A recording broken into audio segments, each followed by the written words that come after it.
Meron tayo ditong nabili na dual contact na nabili natin sa TikTok.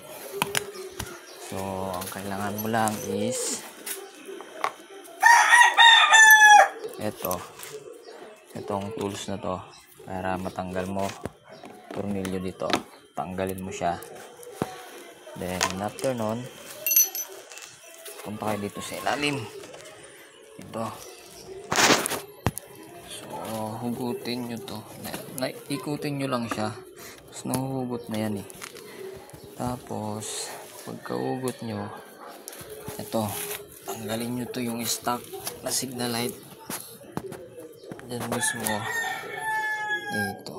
Tapos may wire pa niya na isa, niyan, tapos may clip. So dito yan nakakabit. Yan, natatanggal yan. Ito clip to. Tapos kumuha ko ng isang mahabang wire para pa rin, active pa rin yung warranty natin. So wala tayong puputulin na wire. Tapos yung kinuha yung wire, i-connect nyo dito sa may dalawa kasi dalawang wire dito sa may relay.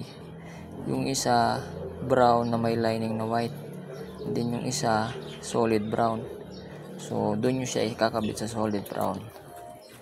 Pagkakabit nyo ito, i-clip nyo tong dalawa na to, maghiwa kayo ng ganyan para maka-access yung current papunta dun sa may nabili natin na dual contact signal light. Then after nun, talagyan na natin dito. So mabilis lang yan ikabit. Make sure na hindi siya nahuhugot, baka kasi mapasok ng tubig. Yan. So okay na siya. Mamaya aayusin na lang natin yung wirings niyan. Then try na natin mga bossing. Ayun.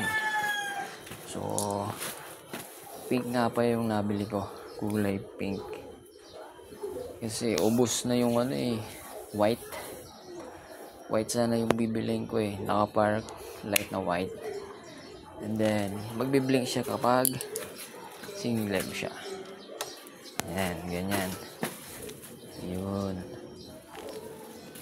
Sa kabila naman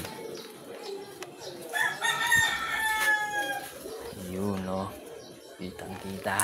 So ganoon lang mga choy, pero wiring na natin to para malinis. Tapos ito tatabi natin para extra. So meron akong cable tie dito